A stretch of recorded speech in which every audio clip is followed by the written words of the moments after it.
Hello folks, this is Jeff with the Junkyard Kid channel, and this weekend I'm working on the Edsel Citation Convertible that used to belong to my dad. Putting some more sound deadener in it, doing all the interior on the car.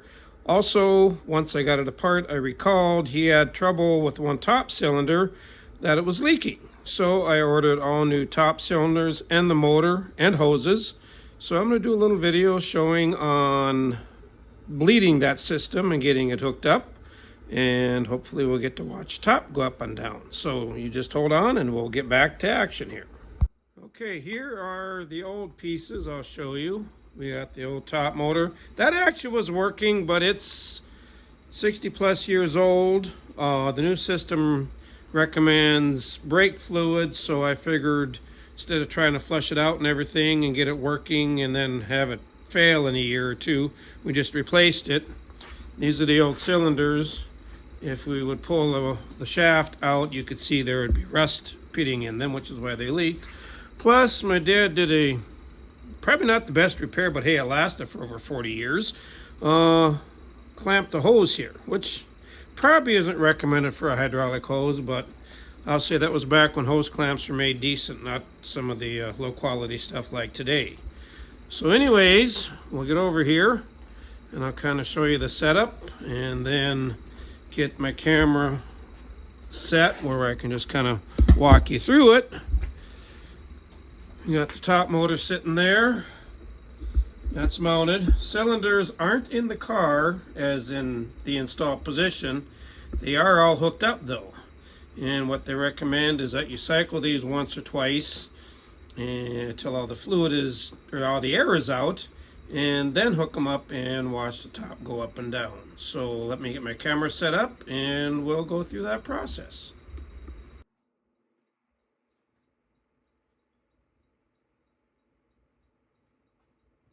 Okay, well, I already have filled the reservoir once.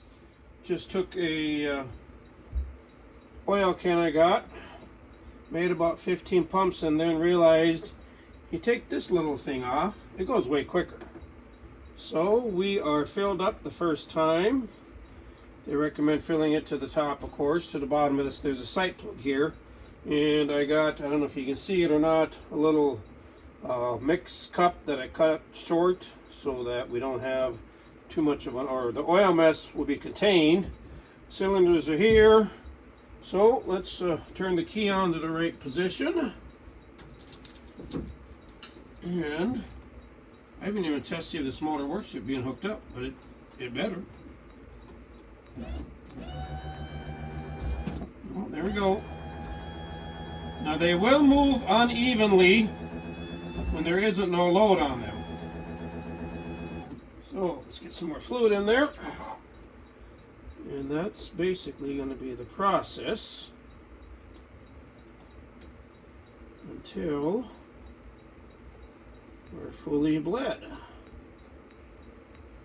And this is probably going to take a few times. I don't have a real big oil can here.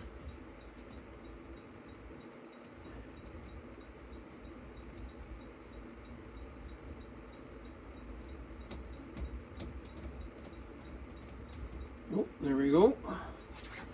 We got fluid running out of there, so let's do some more. There's the other one moving.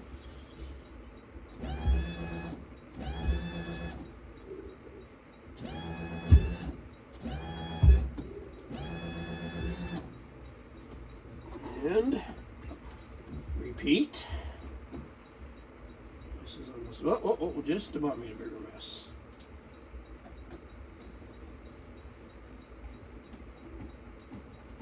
And time to refill my bottle, or oil can, whatever you want to call it.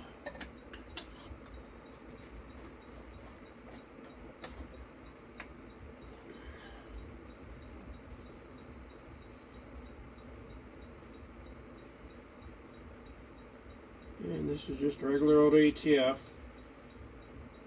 I think it's a Dextron variant. think it really makes any difference what kind you'd use. I think honestly that could probably even use power steering fluid if you want. But they recommended ATF, and it's probably a little cheaper than power steering fluid. So that's what we're using. You hear things gurgle, that's a good sign, I believe. Let's see, where's my towels at? There's one. I can see that it runs out when I fill it up again.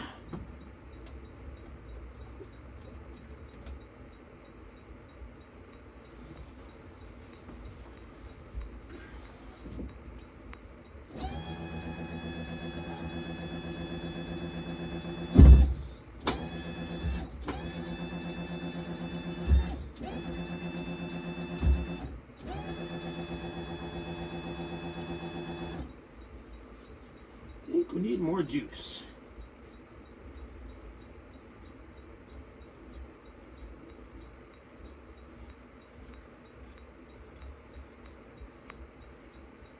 Hard to believe that this is the first time this has really had any service work since my dad restored it back in the early 80s. First Edsel convention he took it to was in 1981 in Harrisburg, Virginia, if I recall right.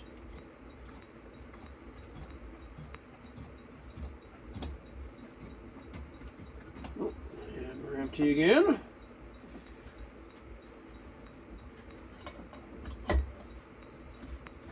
So we fill up again.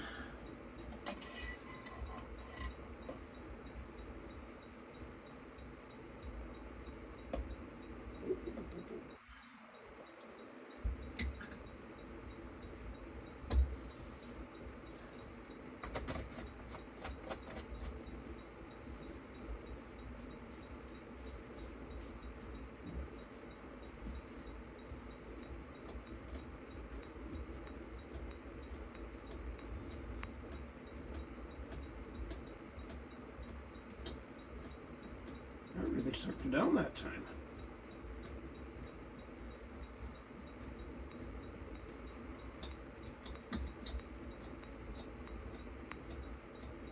There we go. It's running out again, so let's keep going.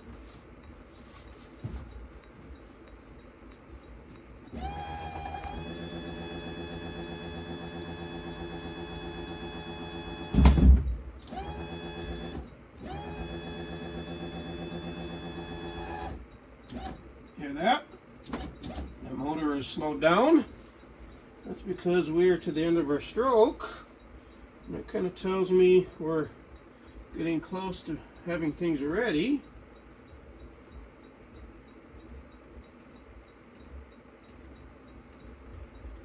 Probably what I'm going to wind up doing is just take about a 10-20 minute break. Let some of this air that's in the oil right now I think is fairly aerated, and the guy just pauses for a little while. That'll kind of just dissipate out on its own, and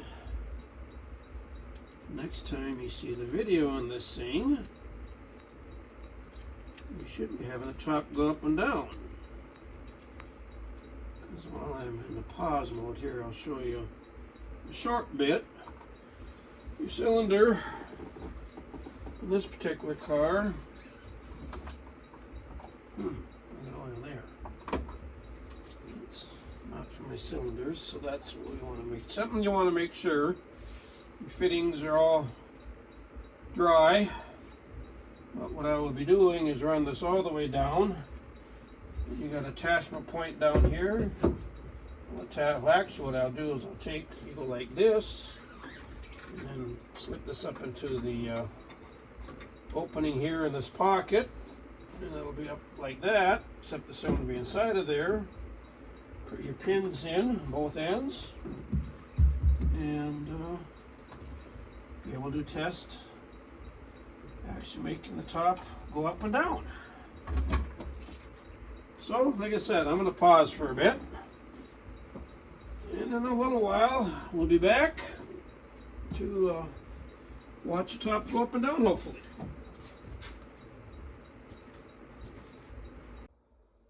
Alrighty, well, we have top cylinders officially installed.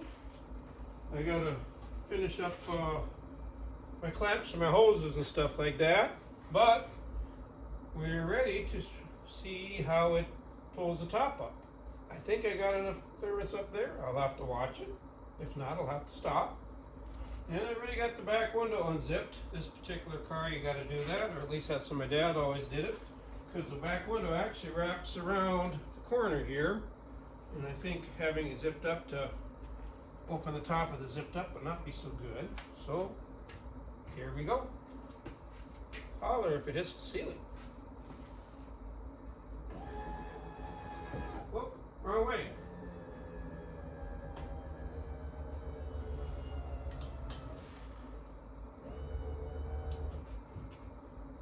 So far, so good. And it's gonna get close. Let's see. Let's get our duct tape out of here. Gonna be close. I mean, not looking up. This will be a little tricky. We can do it. Oh yeah, I think so. Haha. Just barely clear. If I was ahead another 6 inches, I think we'd be hitting the light. And then on this particular one, we get about so far, like about there. Now, you get to do the trick of folding this. It's going to get pinched, and do it fast enough to where you beat the top creep. I remember doing this many times with my dad. This was usually my set because he was the one running controls. Definitely brings back some memories.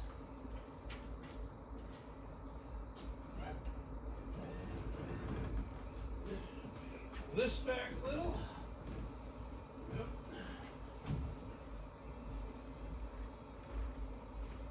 This top was installed in 1988. So it's been a while ago, and it's showing a little age, but it's still doing the job. You should hear her creeping down. That's pretty typical of these. Let's go look on this side.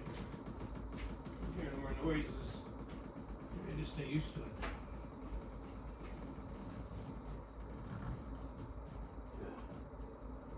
Just kind of creeping down.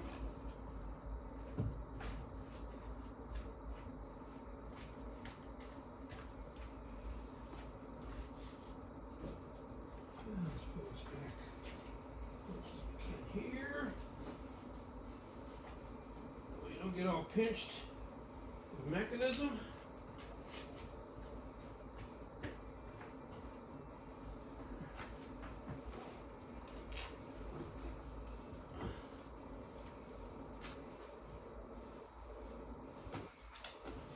And that allows it to clear once the person puts the top boot on, which I'm not going to be doing that. We're just testing the function of the motor and the cylinders. And so far, it's functioning like it should. Extra pair of hands would have been nice.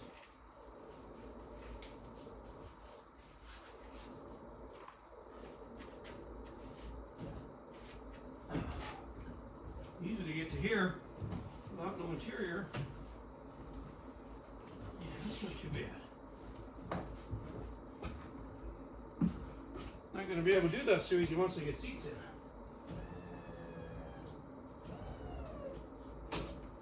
And that's it. Yeah, we're clearing good. Now we can put the top boot on, fire her up, go cruising.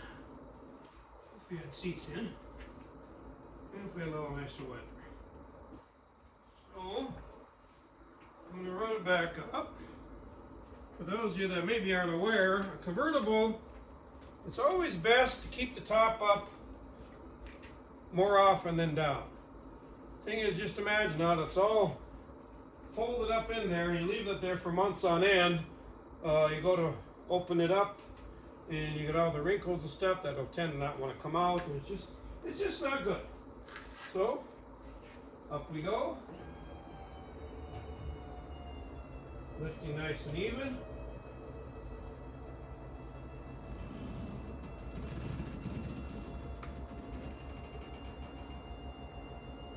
Now we know it clears the ceiling, so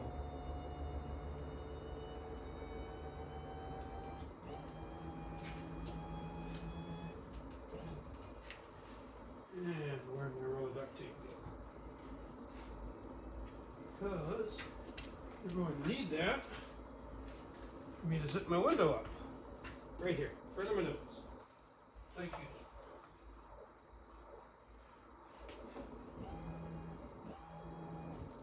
There we go.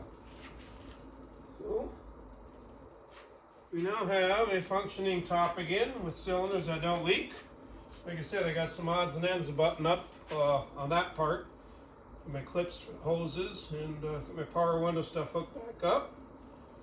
And I can keep moving forward on getting the interior done on this thing.